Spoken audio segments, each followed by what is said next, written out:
Chapter number 5 पढ़ रहे हैं, अभिलेख और प्रशस्ति।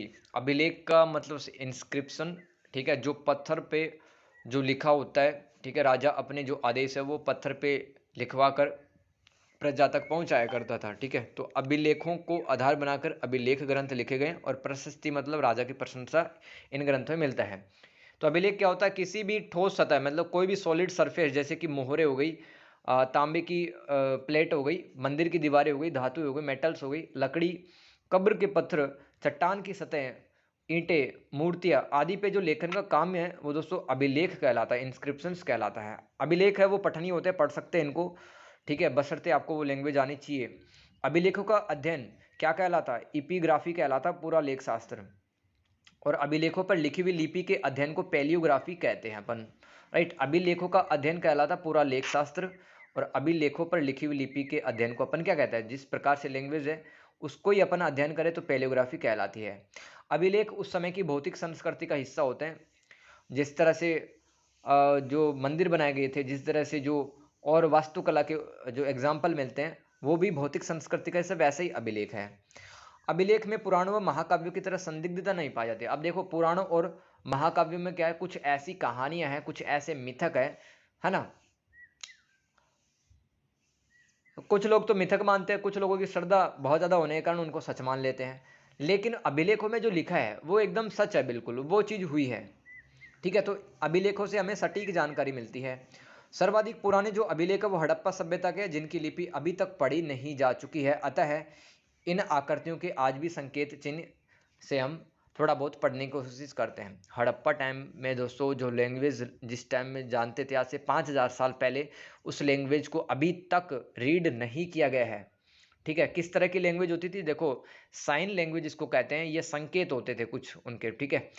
तब भगवान ही जाने इसका क्या क्या मतलब रहा होगा, ठीक है। धोलावीरा जो साइट है ना, इंडस वैली सिविलाइजेशन की धोलावीरा साइट से मिला है उनकी लिपि, उनकी स्क्रिप्ट। अभिलेखों के टाइप क्या होते हैं? टाइप पढ़ लेते हैं। राजाओं के राजकीय आदेश। तो ऐसे अभिलेखों में राजा के विचार, उनके मत, मतलब उसकी उनकी आइडियोलॉजी, उनकी घोषणा पत्र, सूचनाएं लिखी होती थी। इनको सार्वजनिक पब्लिक प्लेस पे स्टेब्लिश किया जाता था, राजाओं के राजकीय आदेशों को। जैसे कि अशोक के अभिलेख, रुद्रदामन फर्स्ट का जूनागढ़ अभिलेख, ठीक है।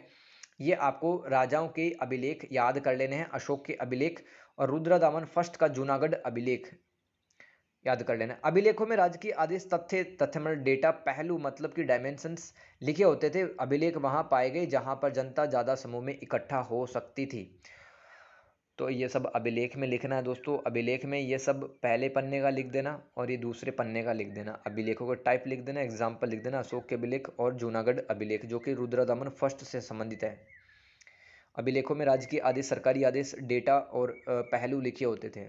और जहाँ पे भीड़ इकट्ठा हो सकते, जैसे कि कोई चौराहा हो गया, कोई बाजार हो गया, वहाँ पे अभिलेखों को स्थापित किया जाता था। अशोक के अब तक 47 से ज़्यादा अभिलेख प्राप्त हो चुके हैं। इनके जो 4 प्रकार के अभिलेख अशोक के टाइम के प्राप्त हुए, जैसे कि शिलालेख, पत्थर पे जो लिखा हुआ है, स्तंभ लेख मतलब जो खंभों पर पोल पे लिखा हुआ है, गुहा लेख गुफाओं के अंदर जो लिखा हुआ है, धातु लेख मतलब जो मेटल्स पे लिखा हुआ है। 4 प्रकार के अभिलेख इसके टाइम पे प्राप्त हुए हैं। अशोक के अभिलेखों से हमें क्या पता चलता है? कि वो धार्मिक स्वभाव के थे, सामाजिक यात्रा यानी कि लोगों से मिला जुला करते थे, उनकी समस्या सुनते थे, सहिष्णु थे वो, ठीक है। चाहे जैन धर्म का कोई व्यक्ति है, चाहे अन्य धर्म का कोई व्यक्ति है, उनको बड़े ही सम्मान से वो बात किया करते थे, चाहे बौद्ध हो चाहे जैन हो, ठीक है। और वो शांति की बात किया करते थे। कलिंग जब युद्ध हुआ था उसके बाद में दोस्तों सब मारकाट बंद कर दी राजा अशोक ने, ठीक है। तो अशोक का लुम्बिनी अभिलेख हमें क्या बताता है? अशोक की सहिष्णुता, शांति, सामाजिक यात्रा और धार्मिक स्वभाव इनका बताता है। दूसरा टाइप है इंस्क्रिप्शन का, प्रशस्ति अभिलेख। तो इस प्रकार के अभिलेखों में राजा की उपलब्धियां, उनके अचीवमेंट, उनके विजय अभियान, उनके मिशन है वो मिलता है। और इनमें वंशावलियां भी मिलती है, राजा के खानदान का पता चलता है प्रशस्ति अभिलेखों में। जैसे कि गुप्त काल का जो एक राजा था समुद्रगुप्त, उसकी प्रशस्ति मिलती है प्रयाग प्रशस्ति के नाम से, कवि हरिसेन ने लिखी थी। हरिसेन ने समुद्रगुप्त का प्रयाग प्रशस्ति लिखा है। तो गुप्तों के अभिलेखों से हमें उनके कालक्रम का वर्णन मिलता है, कौन से राजा के बाद में कौन सा राजा आया, प्रशस्ति अभिलेखों से हमें ये पता चलता है। इसके अलावा एहोल अभिलेख दोस्तों चालुक्य वंश से संबंधित है। एहोल अभिलेख राजा भोज का ग्वालियर प्रशस्ति और राजा विजय सेन का अभिलेख, राजा विजय सेन का प्रशस्ति अभिलेख, ठीक है, जो कि ढाका बांग्लादेश से प्राप्त हुआ है, सेन वंश के राजा रहे हैं। प्रशस्ति अभिलेखों में युद्धों के अलावा राजाओं के द्वारा बनाए गए बांध, जलाशय, तालाब, कुआं, भोजन गृह, विश्राम गृह, धर्म और पुण्य के बारे में जो राजा ने अच्छे अच्छे काम किए वो सब हमें मिलता है प्रशस्ति अभिलेखों में।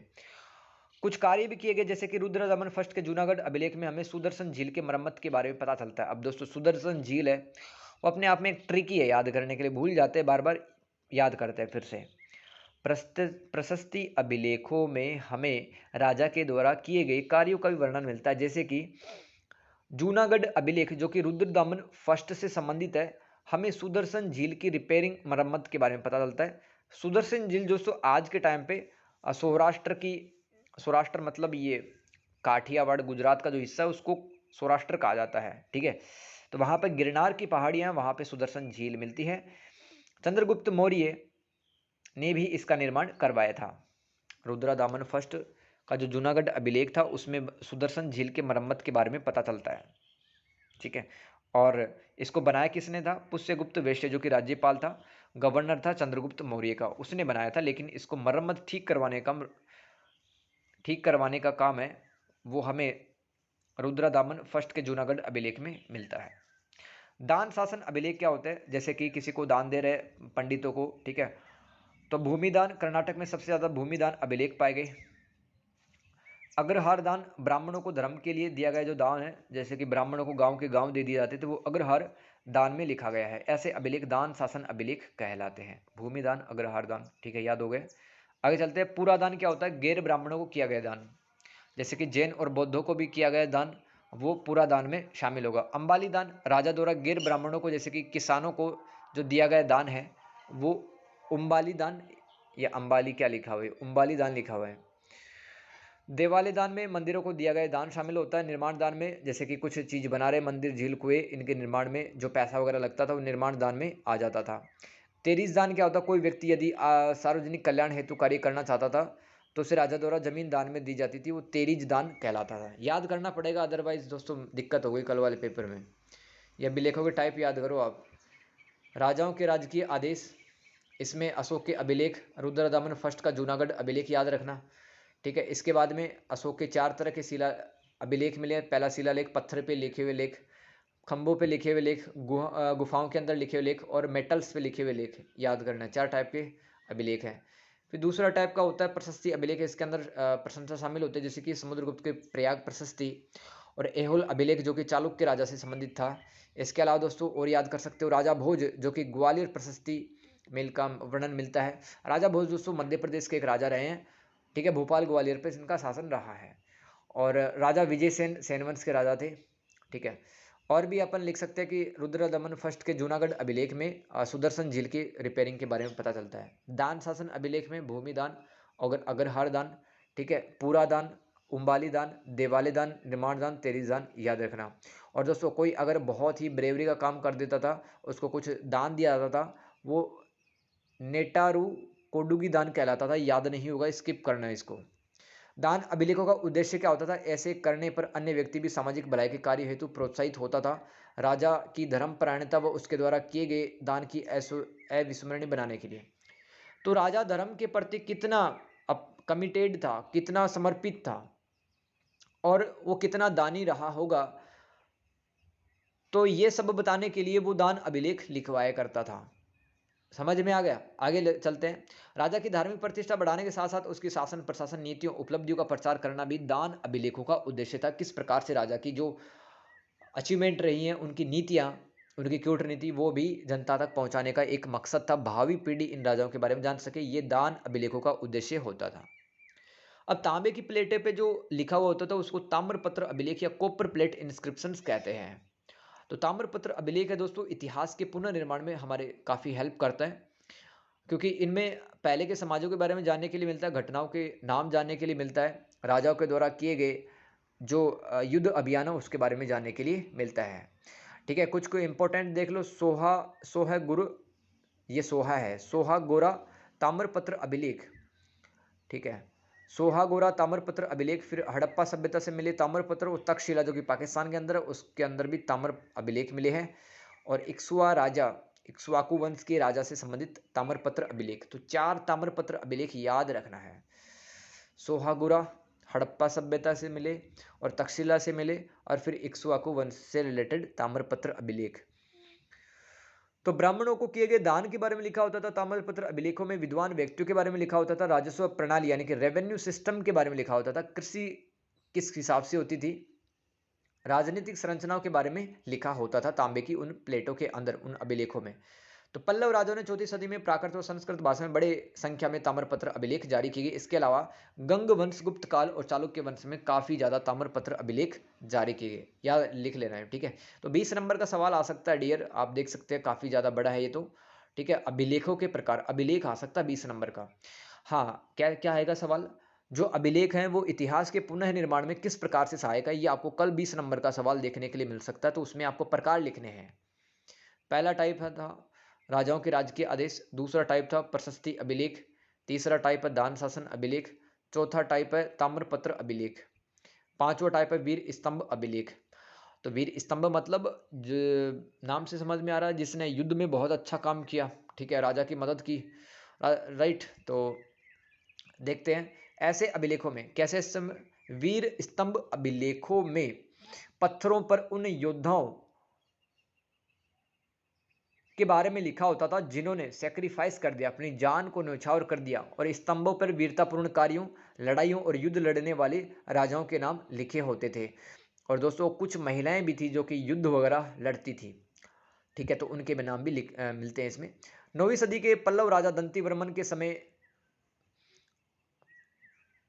एक योद्धा को सुंदर कपड़े पहने हुए और घोड़े पर दौड़ते हुए दिखाया गया है, ठीक है।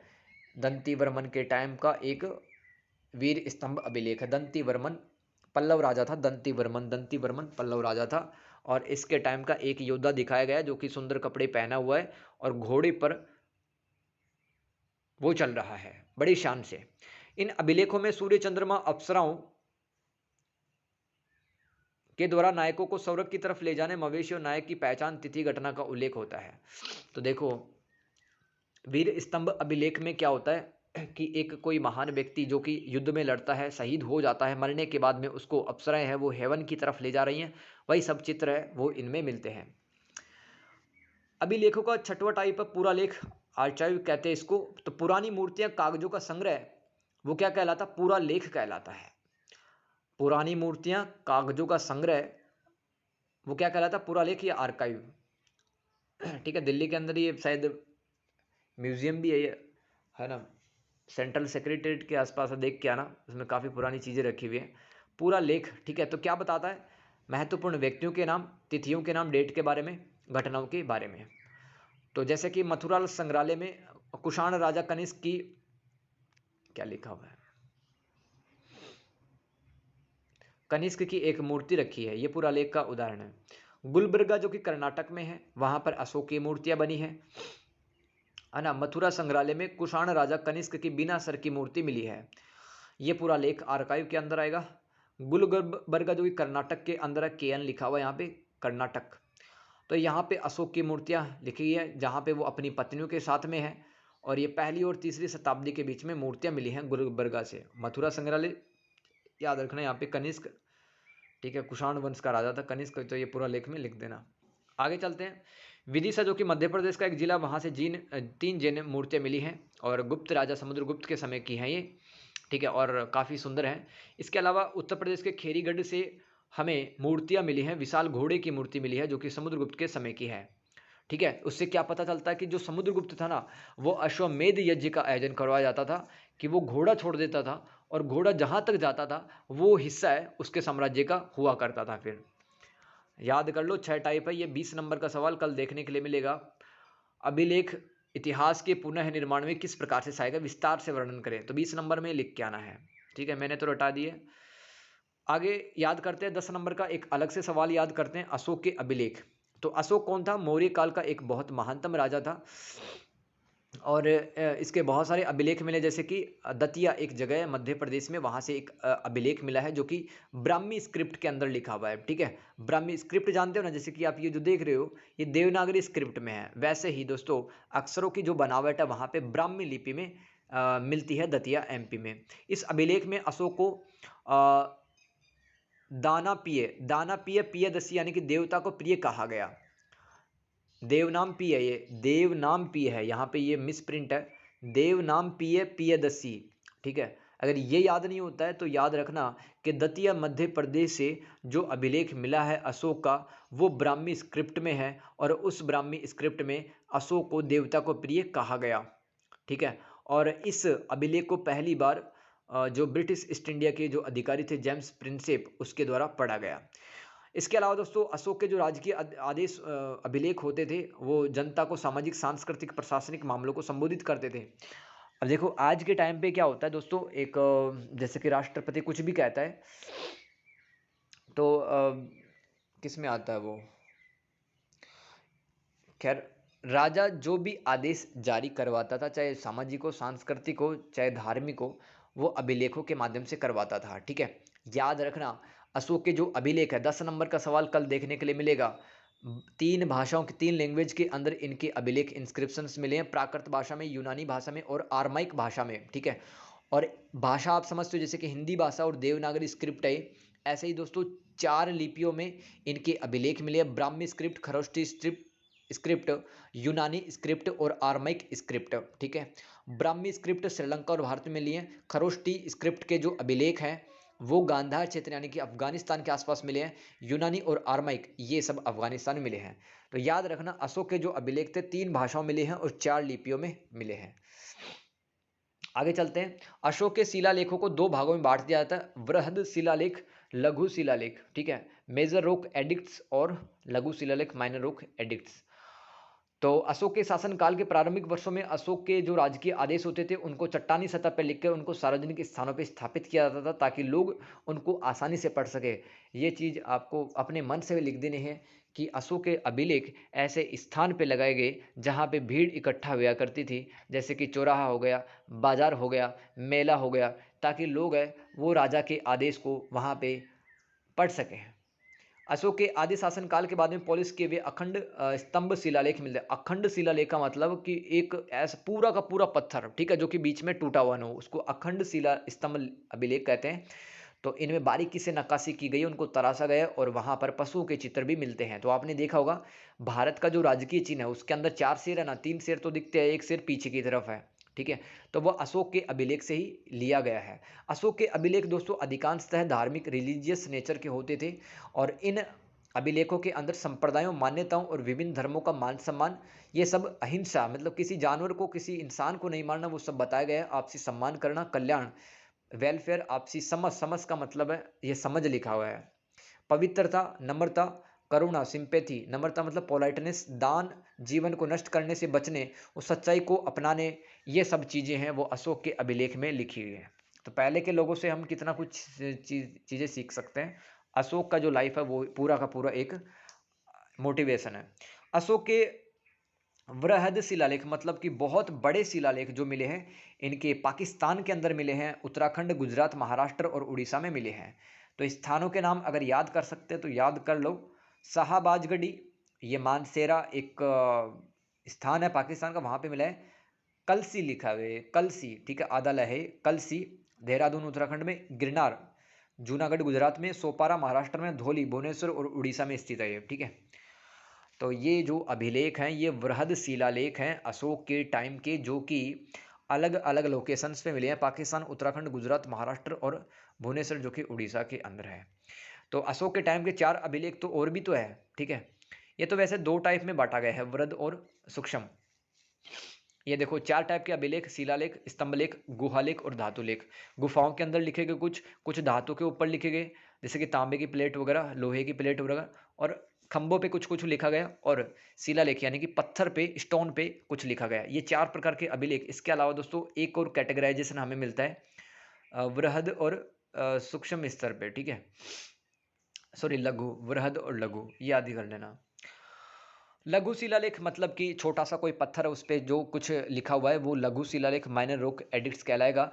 जैसे कि दोस्तों पश्चिमी घाट में ब्रह्मगिरी एक लघु शिलालेख मिला है, सीघापुर, जंतिंग, रामेश्वर, मस्की, कपनाथ, ये सब दोस्तों ये जगहों के नाम है। जैसे कि बेराठ एक जगह है जयपुर राजस्थान में, इसके अलावा सहसराम जो कि बिहार के अंदर है, रूपनाथ, मस्की, है ना, रामेश्वर, सिंगापुर, ब्रह्मगिरी, यहाँ पे लघु शिलालेख मिले हैं।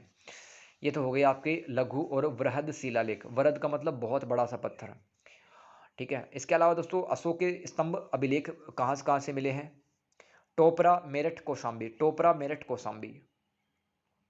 लोरिया, अरेराज, लोरिया, नंदनगढ़, ये अलग अलग लोकेशंस हैं। सांची, सारनाथ, लुम्बिनी, यहाँ से स्तंभ अभिलेख हमें मिले हैं, स्तंभ अभिलेख। तो हमने 4 टाइप के तो वो देखे, तो धातु शिलालेख, स्तंभ शिलालेख और पत्थर शिलालेख, है ना, सॉरी अभिलेख बोल रहा हूँ यार, गुहा अभिलेख, धातु अभिलेख, और क्योंकि आएगा एक 10 नंबर का मुझे लग रहा है, कल आएगा ये, तो याद करते हैं इसको। कैसे लिखना है?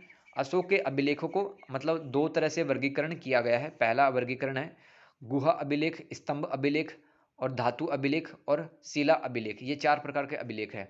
इसके अलावा दोस्तों 2 प्रकार से और कैटेगराइजेशन किया गया है यहाँ पे, वृहद शिलालेख और लघु शिलालेख। वृहद कहाँ पे मिले हैं? बड़े बड़े पत्थर, ये पाकिस्तान, उत्तराखंड, गुजरात, महाराष्ट्र, उड़ीसा में मिले हैं। इसके अलावा छोटे पत्थर कहाँ से मिले हैं? ब्रह्मगिरी, सिंगापुर, रामेश्वर, मस्की, रूपनाथ, सहसराम, बेराठ में मिला है। इसके अलावा स्तंभ अभिलेख कहाँ से मिले? टोपरा, मेरठ और कौशाम्बी। टोपरा ये अंबाला हरियाणा के अंदर है।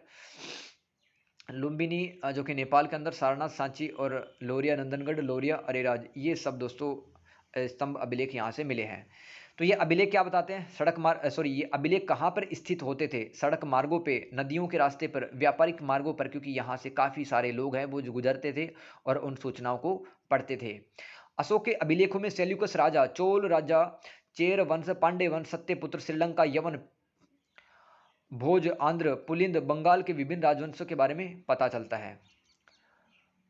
अशोक के जो अभिलेख इंस्क्रिप्शन है ना, उनमें वो अन्य राजाओं का भी उल्लेख मिलता है, जैसे कि सेल्यूकस राजा, ये भारत के बाहर के राजा थे। चोल राजा, चेर राजा, पांड्य राजा, सत्यपुत्र, ये केरल के आसपास के थे। श्रीलंका, यवन के राजा, ठीक है। और कंबोज के राजा, पिटनक राजा, भोज राजा, आंध्र राजा, पुलिंद वंश, ये सब वंशों के नाम है, ठीक है, ये वंशों के नाम है, तो इनका भी नाम हमें मिलता है। अब मौर्य साम्राज्य कहाँ तक फैला हुआ था दोस्तों? आप देखो, हिमालय से लेकर पेनार नदी कर्नाटक तक फैला हुआ था। हिमालय कहाँ पे? पेनार, कर्नाटक तक। इसके अलावा दोस्तों जब चंद्रगुप्त शासन करता था, जब अशोक शासन कर रहा था, तब अफगानिस्तान से लेकर बांग्लादेश तक मौर्य साम्राज्य का विस्तार था। लेकिन समय के साथ में विदेशी आक्रांता आए, ठीक है, और भारत का विभाजन होता चला गया समय के साथ में। लेकिन अशोक के टाइम पे दोस्तों अधिकतम क्षेत्रफल हम मान सकते हैं, शायद इससे भी ज़्यादा चंद्रगुप्त मौर्य के टाइम पे था, ठीक है, लेकिन काफ़ी ज़्यादा क्षेत्रफल दोस्तों देख सकते हैं। और अशोक के अभिलेख हैं वो अलग अलग वंशों के बारे में बताते हैं, जैसे कि चोल वंश, चेर वंश, पांडे वंश, सत्यपुत्र वंश, श्रीलंका के राजा, यवन वंश, सेल्यूकस राजाओं के बारे में, आंध्र राजाओं के बारे में, पुलिंद वंश, बंगाल के विभिन्न वंशों के बारे में। अशोक के अभिलेखों से हमें पता चलता है कि कलिंग युद्ध के बाद में, कलिंग एक उड़ीसा में है दोस्तों, वहाँ पे काफ़ी ज़्यादा मारकाट हुई थी, लगभग लाखों लोग वहाँ पे मर गए थे, और उस खून को देख करके दोस्तों हमेशा के लिए युद्ध त्याग दिया, ठीक है। फिर ये एक पक्षी को भी नहीं मारते थे, और अपने राज्य में जानवर को मारने पर भी जुर्माना लगा दिया था इन्होंने, इतना ये बदल गए, ठीक है। इन्होंने धम्म नीति का पालन किया, यानी कि धर्म से अब इनका जीवन चलने लगा, ठीक है। सहनशीलता इन्होंने अपने, टॉलरेंस लेके आए, ठीक है, और लोगों को एकजुट होने के लिए कहा, यूनिटी होनी चाहिए, ये सब धम्म नीति का ही हिस्सा है। तो कलिंग युद्ध के बाद में धम्म नीति अपनाई, ये भी अभिलेखों के अंदर लिखा है। ये आप लिख सकते हैं दोस्तों, अशोक के प्रमुख अभिलेख। तो दोस्तों ये सेपरेट सवाल आ सकता है, अशोक के अभिलेख, ठीक है, या फिर अभिलेख से ही संबंधित अभिलेख है वो किस प्रकार से इतिहास के पुनर्निर्माण में सहायक है। 20 नंबर का सवाल कल देखने के लिए मिलेगा। तो मैं बता देता हूं, लुम्बिनी अभिलेख नेपाल से मिला है। तो बुद्ध का जन्म और अशोक की जीवन यात्रा के बारे में लिखा है, कहाँ कहाँ पर इन्होंने उपदेश वगैरह दिया है। तो इन्होंने अपने राज्याभिषेक के 20 साल बाद में देवनाम प्रिय प्रियदर्शनी स्वयं लुम्बिनी आए और बुद्ध का जन्म हुआ, इस स्थान की पूजा करवाई गई, यहाँ पर एक घोड़े की मूर्ति बनाई गई। हाँ ठीक है, तो देखो लुम्बिनी अभिलेख के अंदर क्या हमें मिलता है कि बुद्ध के जन्म स्थान ये लुम्बिनी था, नेपाल के अंदर है, और अशोक यहाँ पर आते हैं, वो यात्रा करके आते हैं, ठीक है। जब अशोक गद्दी पर बैठे उसके 20 साल बाद वो लुम्बिनी में गए, लुम्बिनी में गए, जहां पर बुद्ध का जन्म हुआ, और लुम्बिनी स्थान की पूजा करवाई, और वहां पर एक घोड़े की मूर्ति बनवाई, और वहां पर एक पत्थर का बड़ा सा स्तंभ स्थापित किया। उसी स्तंभ अभिलेख का नाम है लुम्बिनी अभिलेख। और उस गांव को टैक्स फ्री कर दिया, क्योंकि वहां पर दोस्तों महात्मा बुद्ध जैसे महान व्यक्ति का जन्म हुआ था। अशोक का 13वां अभिलेख काफी ज्यादा फेमस है दोस्तों। जोगढ़ उड़ीसा से मिला है, उड़ीसा से मिला है अशोक का 13वां अभिलेख। इस अभिलेख में अशोक की कलिंग युद्ध के बाद में नरसंहार पर युद्ध, मैसेकरी, ठीक है, नरसंहार मतलब बहुत सारे व्यक्तियों का खून बहा उसमें, और काफी दुख हुआ, पछतावा हुआ। और राज्याभिषेक के 8 साल बाद में अशोक ने कलिंग राज्य जीत लिया। इस युद्ध में 1 लाख लोगों की मृत्यु, 1.5 लोगों को बंदी बना लिया गया। तो इस युद्ध के बाद में दोस्तों हमेशा के लिए युद्ध लड़ना छोड़ दिया, जानवरों के प्रति सहनशीलता ही, ठीक है, जुर्माना वगैरह लगाया, और काफी कुछ है नियम बनाए। तो अशोक के 13वां अभिलेख में हमें ये सब मिलता है। और इस युद्ध में दोस्तों काफी सारे पशुओं की, तो अब जैसे कि हाथियों की, घोड़ों की भी तो मृत्यु होगी, ऊंटों की मृत्यु होगी, ऊंट लड़ रहे हैं तो ठीक है, और युद्ध में इस्तेमाल होते हैं। तो अशोक को लोगों की मृत्यु देश निकाला से, पता नहीं क्या लिखा है। तो यहाँ पे लिखने की कोशिश की जा रही है दोस्तों कि अशोक ने इतनी मौतें देखकर काफी दुख उनको पहुंचा। अशोक ने बौद्ध धर्म को अपनाकर बुद्ध की शिक्षाओं का प्रचार प्रसार किया। अशोक ने माता पिता, गुरुओं, मित्र, परिचित व्यक्तियों और ब्राह्मणों, श्रमणों, श्रमण का मतलब तो कौन होता है, जो मांग मांग के खाते हैं, ठीक है, जैन, बुद्ध, भिक्षुक इसमें शामिल होते हैं, राइट।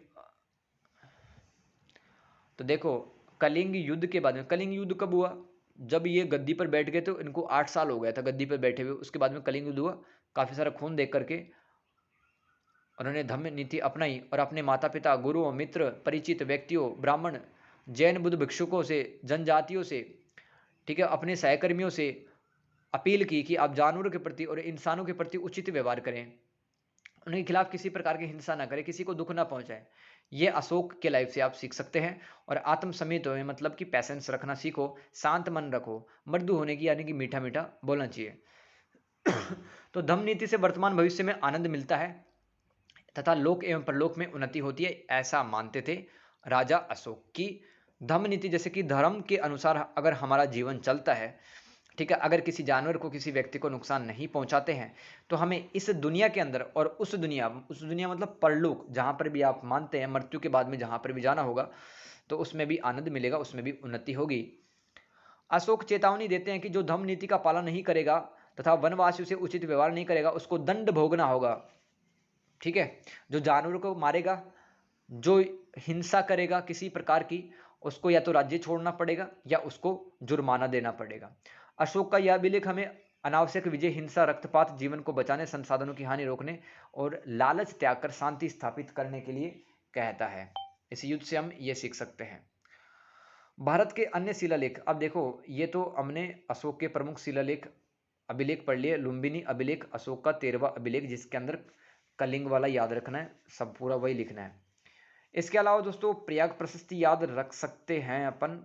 क्या लिखा है, समुद्रगुप्त के दरबारी कवि हरिशैन द्वारा अशोक के स्तंभ लेख पर संस्कृत भाषा और ब्राह्मी लिपि का प्रयोग करके प्रयाग प्रशस्ति को स्थापित किया गया। इस अभिलेख को समुद्रगुप्त के द्वारा 370 ईस्वी में कौशाम्बी से लाया गया और प्रयाग में स्थापित किया गया। अब देखो मैं आपको बताता हूं, अशोक के अभिलेख तो हमने याद कर लिए हैं, ठीक है। इसके अलावा दोस्तों प्रयाग प्रशस्ति अभिलेख क्या है, ये समुद्रगुप्त से संबंधित है, ठीक है। हरिशैन ने ये लिखवाया था, ठीक है, और ब्राह्मी लिपि का इसमें इस्तेमाल किया गया है, कौशाम्बी से लाकर और प्रयागराज में लाया गया। प्रयाग प्रशस्ति में क्या क्या लिखा हुआ है, समुद्रगुप्त की सैन्य उपलब्धि यानी कुल की मिलिट्री कैपेबिलिटीज, मिलिट्री अचीवमेंट के बारे में लिखा है, उनके मिशंस, विजय अभियानों के बारे में लिखा है, कितने महान थे, कितने वेलफेयर उन्होंने किया है राजा का और प्रजा का, ठीक है, वो कितने सहिष्णु थे, श्रेष्ठ कवि थे, संगीतज्ञ थे, और उनके विचारधाराओं को बताने की कोशिश की है। और अंत में बता दिया हरिशैन ने कि वो एक आदर्श व्यक्ति, एक आइडियल है, इंस्पिरेशन है सबके लिए। कौन, समुद्रगुप्त। ये सब प्रयाग प्रशस्ति में लिखा हुआ है। इस प्रशस्ति में वे राजा जो समुद्रगुप्त से हार चुके थे तथा उसकी अधीनता स्वीकार कर चुके थे, तो प्रयाग प्रशस्ति में इन राजाओं का नाम हमें मिलता है। जैसे कि पंजाब के गणराज्य के जो राजा थे वो हार गए, गंगा दोआब के राजा वो हार गए, पूर्वी हिमालय के हार गए, नेपाल, असम, बंगाल के राजा हार गए, आटविक, आटविक एक क्षेत्र का नाम है, विंध्य हिमाचल क्षेत्र में पड़ता है, वहां के राजा हार गए, दक्कन के राजा हार गए, सके कुषाण हार गए जो कि भारत के बाहर से थे, वो भी हार गए। दक्षिण भारत के 12 राजाओं को भी समुद्रगुप्त ने हराया था, ऐसा बोल रहे हैं कवि हरिसेन। कवि हरिसेन तो ऐसे राजा जिनको समुद्रगुप्त ने हराया तथा उनके इलाकों पर कब्जा किया, वो गुप्त साम्राज्य में मिला लिया। उनके कुछ नाम लिखे हुए हैं, जैसे कि राजा अच्युत नंदिन और नागसेन। इनको हरा तो दिया और इनको इनके राज्य को अपने में मिला लिया। राजा अच्युत नंदिन के साम्राज्य को, के किंगडम को, और नागसेन के किंगडम को अपने में मिला लिया समुद्रगुप्त ने। ठीक है, आगे याद करते हैं, बलवर्मन, कोटकुलज, चंद्रवन, इन राजाओं को भी हराया। ये सब आर्यवर्त क्षेत्र के राजा थे, जहां पर आर्यों का शासन भारत में चला करता था। और दोस्तों समुद्रगुप्त को भारत का नेपोलियन भी कहा जाता है, क्योंकि ये बहुत ही ज़्यादा ब्रेव थे, बहुत ही ज़्यादा इन्होंने राजाओं को हराया। अपने पराक्रम के बलबूते इन्होंने भारत में साम्राज्य विस्तार किया था। इस प्रशस्ति के अनुसार समुद्रगुप्त ने 2 बार आर्यवर्त क्षेत्रों में विजय अभियान किए और आर्य राजाओं को हराया था। समुद्रगुप्त के उत्तर के अभियानों व दक्षिण के अभियानों में अंतर केवल इतना है कि समुद्रगुप्त ने उत्तर भारत के आर्य राजाओं को हराकर उन्हें मार डाला तथा उनके क्षेत्रों पर कब्जा करके गुप्त साम्राज्य विस्तार किया, जबकि समुद्रगुप्त ने दक्षिण भारत के राजाओं को हरा करके उनको मारा नहीं, बल्कि उनके राज्य को गुप्त साम्राज्य में मिलाया था। ये अंतर है समुद्रगुप्त के विजय अभियानों का, कि उन्होंने नॉर्थ इंडिया के जो राजा थे उनको हरा दिया, उनको मार भी दिया और उनके इलाके को अपने मिला लिया। लेकिन साउथ इंडिया के जो राजा थे उनको हराया, उनको मारा नहीं, उनके इलाके को सिर्फ अपना किया। ठीक है, कवि हरिसेन गुप्त काल में निम्न पदों की चर्चा करते हैं। तो कवि हरिसेन है वो प्रयाग प्रशस्ति जो कि समुद्रगुप्त से रिलेटेड है, उसके बारे में कहते हैं कि कुमार मात्य एक पोस्ट का नाम था, एक नौकरी का नाम था, बड़े पद का एक प्रशासनिक अधिकारी, एडमिनिस्ट्रेटिव ऑफिसर होता था। महादंड नायक, समुद्रगुप्त के टाइम पर महादंड नायक कौन होता था? एक सैनिक अधिकारी होता था। और संधि विग्रहिक कौन होता था? समझौते करने वाला, युद्ध और शांति का अधिकारी होता था। ये सब आपको लिख लेना है इसके अंदर।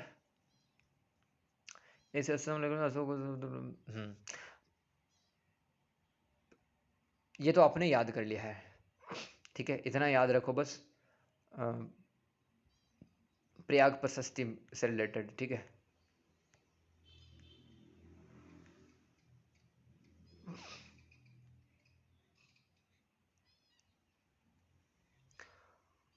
जूनागढ़ शिलालेख देख लेते हैं, भाषा इसकी संस्कृत है।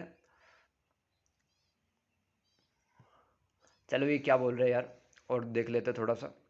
समुद्रगुप्त का जो प्रयाग प्रशस्ति अभिलेख मिला था, इसके अंदर अशोक, समुद्रगुप्त और मुगल सम्राट जहांगीर के बारे में भी, नहीं यार कैसे पता चलेगा ये सब, छोड़ो, ये थोड़ा सा कंफ्यूज कर रहा है ये वाला पैराग्राफ, इसको छोड़ते हैं। इतना याद रखना आप, महादंड नायक, संग्री विग्रहिक और कुमार मात्य का भी जिक्र प्रयाग प्रशस्ति में है।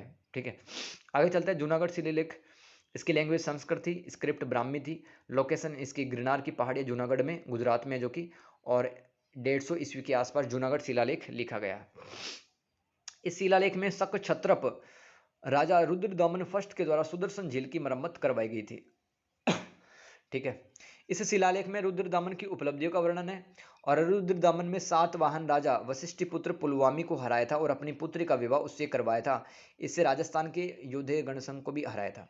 अब देखो, जूनागढ़ शिलालेख में 3 चीजें लिखी हुई हैं। पहली बात तो सुदर्शन झील की मरम्मत करवाई थी रुद्रदमन फर्स्ट ने, और दूसरी बात ये लिखी गई थी वशिष्ठ पुत्र पुलवामी। अब देखो, जो कुछ राजा थे सातवाहन डायनेस्टी के जो राजा हुए ना, वो अपनी मम्मियों का नाम, अपनी माताओं के नाम अपने नाम के पहले लिखते थे। जैसे कि पुलुवामी ने अपने माँ का नाम लिखा है वशिष्ठिपुत्र। ठीक है, तो इसको हराया रुद्रदमन फर्स्ट ने, वो भी लिखा है। इसके अलावा राजस्थान के जो योद्धे गणसंघ के जो राजा थे उनको भी इन रुद्रदमन फर्स्ट ने हराया है। इसके अलावा दोस्तों हाथी गुम्फा अभिलेख पढ़ लेते हैं। यह अभिलेख उन दिनों में बनवाया गया जब भारत में मौर्य वंश का पतन हो रहा था। हाथी गुम्फा अभिलेख, जिससे कई राज्य स्वतंत्र हो गए और उसमें से एक राज्य था कलिंग। ठीक है, कलिंग।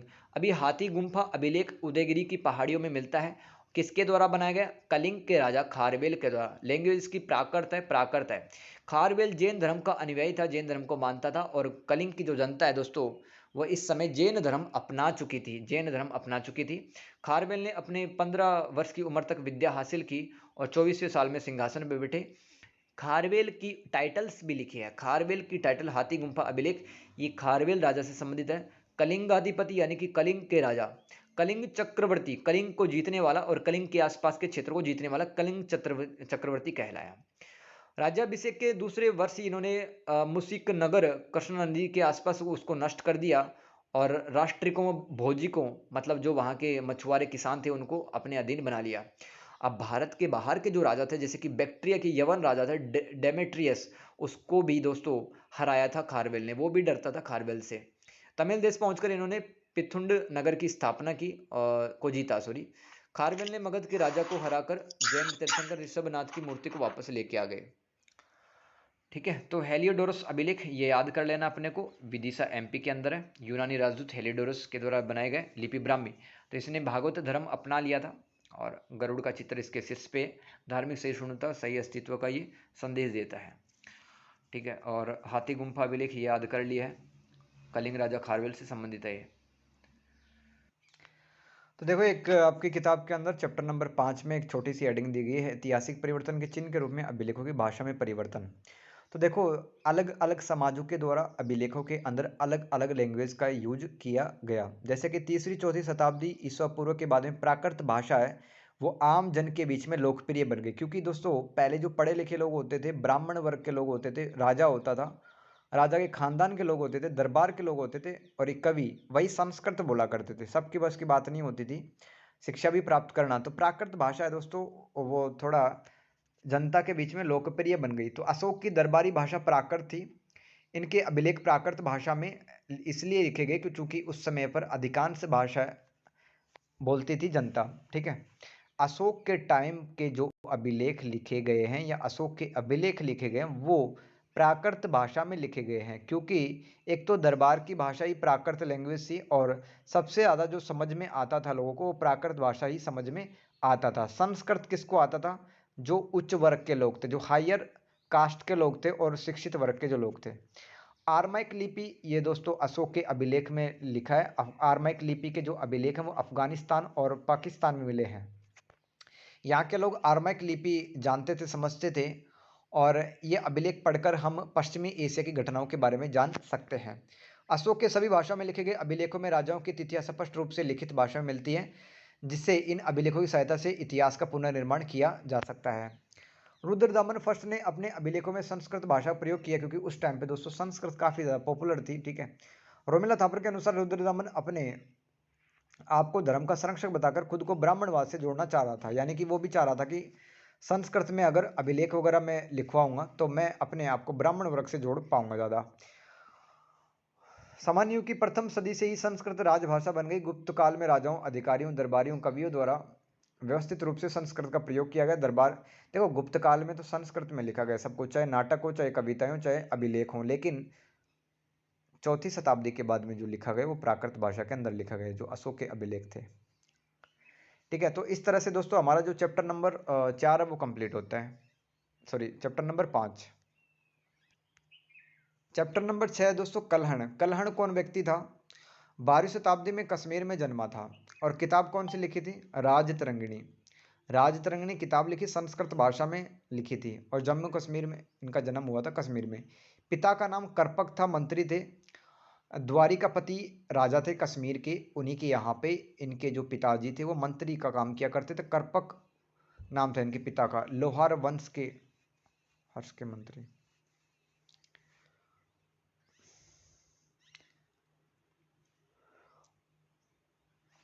कल्हण 12वीं शताब्दी में कश्मीर में जन्मा एक कवि था। राजतरंगिणी किताब लिखी, संस्कृत भाषा में लिखी। इनके जो पिता थे वो पिता है वो दो राजाओं के यहाँ पे मंत्री हुआ करते थे, एक तो द्वारिकापति के यहाँ पे और एक हर्ष के यहाँ पे। परिचय देख लेते हैं। 1825 ईस्वी में विल्सन ने कल्हण की राजतरंगिणी के बारे में कहा, अब तक खोजी गई एकमात्र संस्कृत रचना जिसे वास्तव में किसी तरह के इतिहास की संज्ञा दी जा सकती है। तो इतिहास की संज्ञा दी जा सकती है मतलब इसमें जो घटना है ना वो वास्तविक रूप में हुई थी पहले, ये मतलब है। जेम्स मिल जैसे इतिहासकार भारतीय इतिहास लेखन परंपरा को नकारते हैं। उनके अनुसार तो भारत में जो इतिहास लिखा गया वो मिथक था सिर्फ, ठीक है, वो झूठा था, वास्तविक इतिहास नहीं था।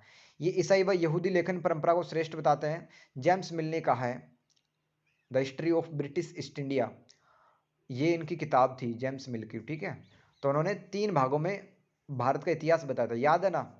हिंदू शासन, मुस्लिम शासन और अंग्रेजी शासन। तो जेम्स मिल ने कहा कि भारत के काव्य में मिथक है, इनमें ऐतिहासिक चेतना बोध नहीं है। मतलब कि जो कुछ लिखा हुआ वो जादू टोना के बारे में लिखा है, परियों के बारे में लिखा गया, अप्सराओं के बारे में, देवी देवताओं के बारे में, ये सबको ज़्यादा लिखा गया, वास्तविक घटना नहीं है। रोमिला थापर के अनुसार प्राचीन भारत के लेखक इतिहास लेखन से सुपरिचित थी। ये सपोर्ट करती है रोमिला थापर, जो कि मार्क्सवादी इतिहासकार रही है। तो रोमिला थापर के अनुसार इतिहास की घटनाओं को कालक्रम के अनुसार यानी कि डेट के अनुसार व्यवस्थित करके हम इतिहास को सुरक्षित रख सकते हैं, ताकि आने वाली पीढ़ियाँ इतिहास अपना समझ सके। कुछ विद्वानों के अनुसार प्राचीन भारत का इतिहास लेखन आचार शास्त्रीय शिक्षाप्रद उपदेशात्मक था। यह सिर्फ राजनीतिक नैतिकता व उचित धर्म निभाने के आह्वान के रूप में मानव इतिहास का साहित्यिक विवरण मिलता है। देखो, आपको याद नहीं रखनी है, फालतू की लाइन लिखी है यहाँ पे। आप कलहण के बारे में याद रखना कि इनके पिता का नाम करपक था, और ये कौन थे, कवि थे, राजतरंगिणी किताब लिखी है, संस्कृत भाषा में लिखी है, 12वीं शताब्दी में कश्मीर में जन्मे थे। ठीक है। और कलहण की तारीफ करते हुए विल्सन कहते हैं कि अब तक भारत के अंदर जो भी कुछ लिखा गया उसके अंदर कलहण की जो राजतरंगिणी है वास्तविक इतिहास के बारे में हमें बताती है। इतना याद रखो। राजतरंगिणी का मतलब होता है राजाओं की नदी, राजाओं की नदी। लेखक इनके कलहण थे, समय 1148 से 1149 के बीच में लिखी गई। इसमें कंटेंट क्या था राजतरंगिणी में? उत्तर पश्चिमी भारतीय महाद्वीप व कश्मीर के राजाओं का इतिहास था इसके अंदर। कश्मीर के जो राजा थे उनका इतिहास इसमें मिलता है। ठीक है। और अब तक किसी भी आक्रमण का सामना कश्मीर ने नहीं किया था। तो 1200 ईस्वी से पहले कश्मीर में जो भी कुछ हुआ, जो भी समाज था, जो कि यहाँ के राजा थे, उनके बारे में लिखा गया। भाषा संस्कृत है इसकी। कुल श्लोक इसके अंदर इतने हैं, कुल अध्याय। ये सब फालतू की बात है, नहीं याद रखनी है। कलहण की शैली किस शैली में लिखते थे?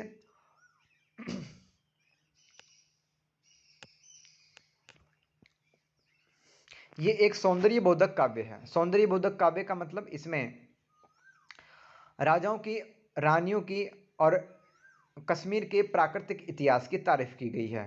ठीक है। प्रकृति के बारे में बहुत अच्छे से बताया गया। तो एक सौंदर्य बोधक काव्य है, मतलब पढ़ के अच्छा लगता है। तो इसमें राजाओं, रानियों, मंत्रियों, सेनापतियों, शैव धर्म के लोग, बौद्ध धर्म के लोग, वैष्णव और सूर्य के जो उपासक थे उनके बारे में कलहण की राजतरंगिणी में लिखा हुआ है। कलहण के अनुसार मोह व विमोह दोनों का त्याग करते हुए अतीत का वर्णन करने में कवि की वाणी अविचलित रहनी चाहिए। मोह का मतलब क्या है? मोह का मतलब होता है किसी राजा को आप बहुत ज़्यादा लाइक करते हो। ठीक है। तो वो सब छोड़ो, क्योंकि ऐसे तो आप गलत इतिहास लिख दोगे। या किसी राजा से आप बहुत ज़्यादा नफरत करते हो, राइट, तो तब भी आप गलत इतिहास लिख दोगे। तो आपको ये अटैचमेंट, डिटैचमेंट ये साइड में रख करके इतिहास लिखना चाहिए। वही सच्चा इतिहासकार कहलाता है कलहण के अनुसार। कलहण ने अपने राजतरंगिणी में अलंकारों का प्रयोग किया है और शांत रस का प्रयोग किया है। शांत रस मतलब जिसको पढ़ के मन में पीस की फील आए। राजतरंगिणी की अंतर्वस्तु की रूपरेखा देख लेते हैं। तो कलहण ने विभिन्न वंशों जैसे कि गोनंदी, अकारकुट, उत्कल, लोहार वंश के राजाओं और रानियों की राज्याभिषेक शासन की तिथि हेतु भारतीय पंचांग, देखो एक तो अपन जो कैलेंडर फॉलो करते हैं ये तो एक क्रिश्चियनिटी का कैलेंडर है। वैसे भारत का जो कैलेंडर है ना, भारत का जो प्राचीन कैलेंडर वो शक संवत और विक्रम संवत के नाम से जाना जाता है। ठीक है। कमेंट करो कौन सा विक्रम संवत चल रहा है। कलहण के अनुसार सम्राट अशोक कुषाण, राजा कनिष्क, हूण राजा तोरमान तथा मिहिर कुल ने अपने साम्राज्य में कश्मीर को एकीकृत किया था। कश्मीर को एकीकृत करने का काम किस किस ने किया था? एक तो कुषाण राजा कनिष्क ने, हूण राजा तोरमान ने और मिहिर कुल ने, और एक सम्राट अशोक ने। विक्रम संवत याद नहीं है ना? भाई जिस देश के अंदर रहते हो उसका कैलेंडर तो ध्यान रखो कम से कम, कौन सा विक्रम संवत चल रहा है। एकीकृत करने का काम है, कश्मीर को मजबूत बनाने का काम किया। कश्मीर को मजबूत बनाने का काम किया। कश्मीर के ताकतवर राजाओं का नाम भी राजतरंगिणी के अंदर मिलता है। ललितादित्य मुक्तापीड़ बहुत ही स्ट्रॉन्ग, बहुत ही कैपेबल राजा रहे हैं।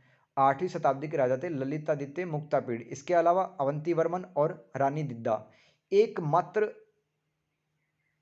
राजकुमारी जिसने कश्मीर पे शासन किया है।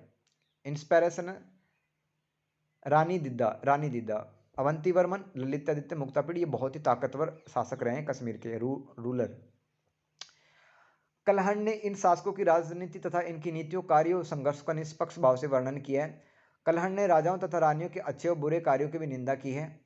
और इस ग्रंथ को आलोचनात्मक ढंग से मूल्यांकन उन्होंने किया है, मतलब अच्छी बात भी कही है, बुरी बात भी कही है, और उनका निष्कर्ष कहा है, उनका कंक्लूजन लिखा है। मतलब एक न्यूट्रल पर्सपेक्टिव से राजतरंगिणी लिखी है कलहण ने। तो कलहण ने दोस्तों बहुत सारे राजाओं के नाम बता दिए हैं, हो गए कि याद? कनिष्क के बारे में बताया, अशोक के बारे में बताया, तोरमान के बारे में बताया और मिहिर कुल के बारे में बताया। ठीक है, इनके टाइम पर दोस्तों इन्होंने कश्मीर को बहुत ज़्यादा मजबूत किया था, कश्मीर पर किसी भी विदेशी आक्रांता का हमला नहीं होने दिया था, याद रखना है। क्योंकि 10वीं शताब्दी के बाद में दोस्तों विदेशी आक्रांताओं के हमले हैं अरब की तरफ से भारत पर होने लग गए थे, चाहे वो मंगोल हो चाहे वो तुर्क हो। इन हमलों से बचाने का काम किया और भारत कश्मीर के जो ताकतवर राजा ललितादित्य मुक्तापीड़, अवंती वर्मन, रानी दिद्दा रहे हैं, ये आपको याद रखना है। तो इन राजाओं की वो प्रशंसा गुणगान करता है ना, और उनके अच्छे कामों की वो तारीफ करता है। कलहण ने उदार व न्यायशील राजाओं के साथ साथ अत्याचारी शासकों की शोषण की चर्चा भी की है। इतिहास लेखन के रूप में मूल्यांकन, ये सब याद नहीं रखना है, ये नहीं आएगा। 10 नंबर का सवाल आएगा कलहण की राजनीति, कलहण की राज तरंगिणी, सॉरी। तो इसके अंदर अब तक ये चीज़ें लिखनी है। पेज नंबर 3 वाली बात लिख देना, पेज नंबर 2 वाली बात लिख देना और पेज नंबर 1 वाली बात लिख देना, तो आपका काम तो हो गया 10 नंबर का सवाल। इसके अलावा दोस्तों यहाँ पे जो चीज़ें लिखी हुई हैं मैं आपको बता देता हूँ क्या लिखा, वैसे सवाल नहीं आना है यहाँ से। इतिहास लेखन के रूप में मूल्यांकन, जब भी इतिहास लिखा जाता है, ठीक है, इतिहास लिखा जाता है तो उसको किस आधार पर लिखना चाहिए। प्राच्यवादी जो कि ओरिएंटलिस्ट थे, इंग्लैंड के व्यक्ति थे, उन्होंने राज तरंगिणी को प्राचीन भारत के इतिहास का एकमात्र ग्रंथ कहा, यानी कि भारत के अंदर कोई इतिहास किताब रही है जिससे भारत का इतिहास जाना जा सकता है, वो है राज तरंगिणी। उन्होंने भारत के जितने भी 3000 सालों में जो धर्मशास्त्र, वेद लिखे गए हैं, ब्राह्मण ग्रंथ, आरण्यक, उपनिषद, पुराण लिखे गए, उनको मिथक बताया कि उनके अंदर वास्तविक इतिहास नहीं मिलता, ये प्राच्यवादी कहते हैं। तो आर.सी. मजूमदार के अनुसार किसी आधुनिक इतिहासकारों को कल्याण के महान इतिहासकारों की श्रेणी में रखना कोई संदेह नहीं होना चाहिए। तो सब हैं वो कलहण की तारीफ यहाँ पे कर रहे हैं।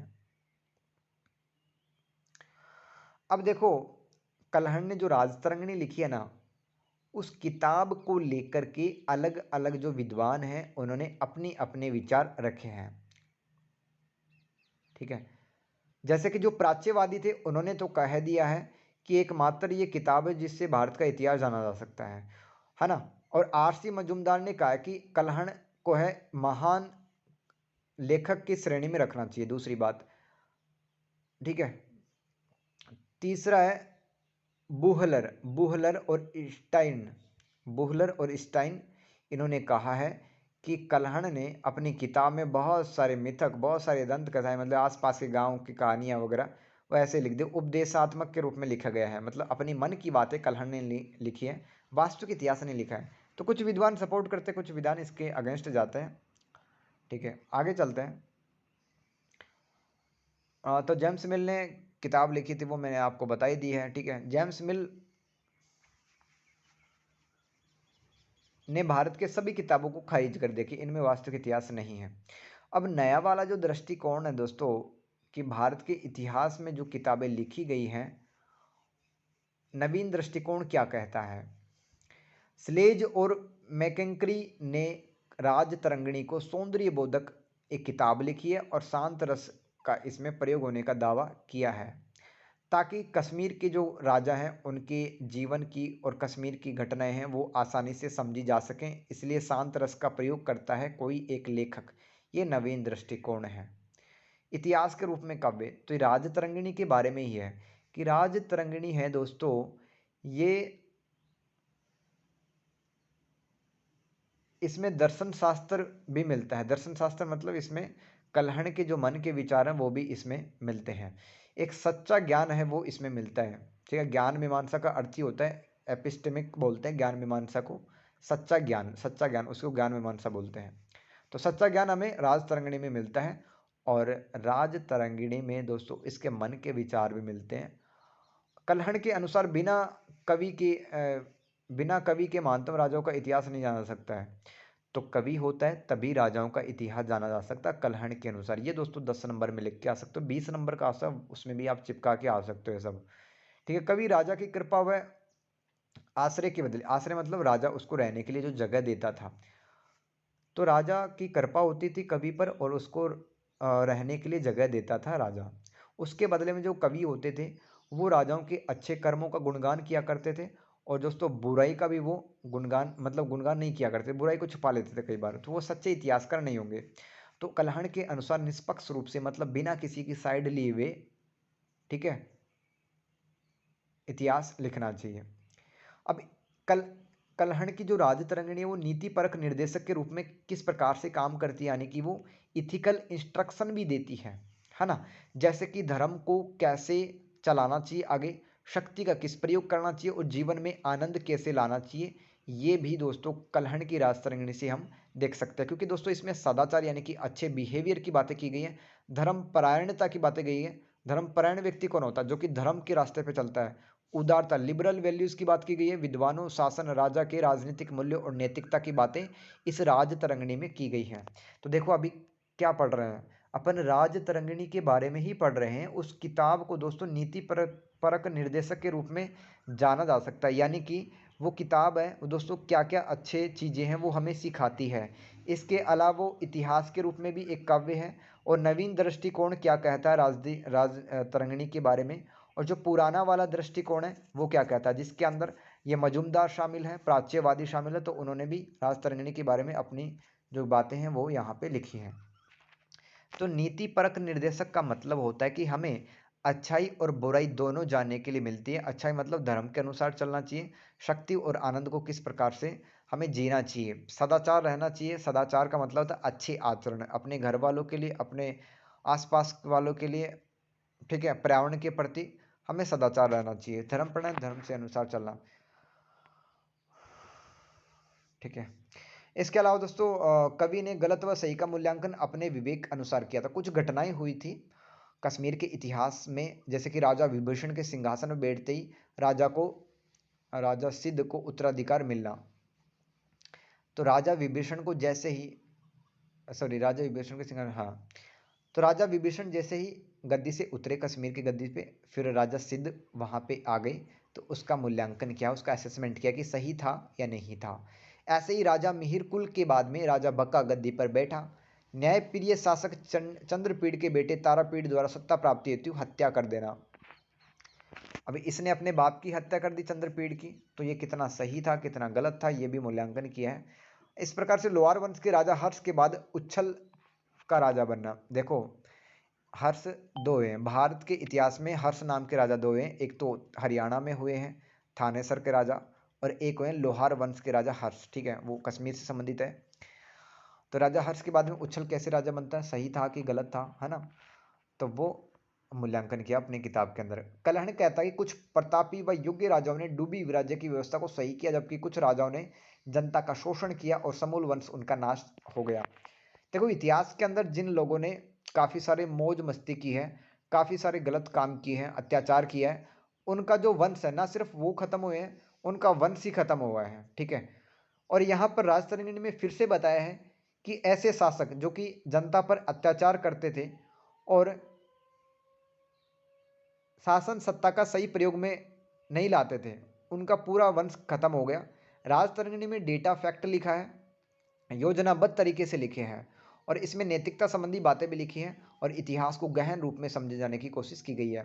तो यह काव्य उपदेशात्मक तथ्यों ऐतिहासिकता का मिश्रण है, और इसे हमें राजत्व के ऐश्वर्य, मतलब कि राजा के पास में कितनी सुख समृद्धि रही होगी, कश्मीर के राजाओं के पास में विशेष अधिकार कितने थे उनके पास में, और राजा ये समझ लिया करता था एक टाइम पर कि मैं कश्मीर का राजा बन गया हूँ, है ना, और मैं कभी मर नहीं सकता अब। तो कलहण कहता है कि जीवन नश्वर है, जीवन क्षण भंगुर है, कभी भी खत्म हो सकता है जीवन, लेकिन राजाओं को घमंड आ जाता था, कश्मीर के राजाओं को, तो वो भी बताया है इस काव्य में। यानी कि राज तरंगिणी में लौकिक व पारलौकिक, इस दुनिया का और उस दुनिया का, जिस दुनिया की आप कल्पना करते मरने के बाद में, वो पारलौकिक दुनिया कहलाती है, ठीक है। दोनों दुनियाओं के बारे में बताया है। इतिहास को समझने हेतु राज तरंगिणी में तथ्यों के साथ साथ सामाजिक, नैतिक व आध्यात्मिक पहलुओं का वर्णन भी किया गया है। ये हमारा कंप्लीट होता है। 10 नंबर का सवाल आएगा यहाँ से, 20 नंबर का नहीं आएगा, केवल इतना आएगा, कलहण की राज तरंगिणी, ठीक है। तो आप काफ़ी कुछ लिख सकते हो। तो इस तरह से मैंने चैप्टर नंबर 6 तक कंप्लीट करवा दिया, 1 to 3 और 4 to 6। क्लास को यहीं पे एंड करते हैं, मिलते हैं नेक्स्ट क्लास में, तब तक के लिए गुड बाय।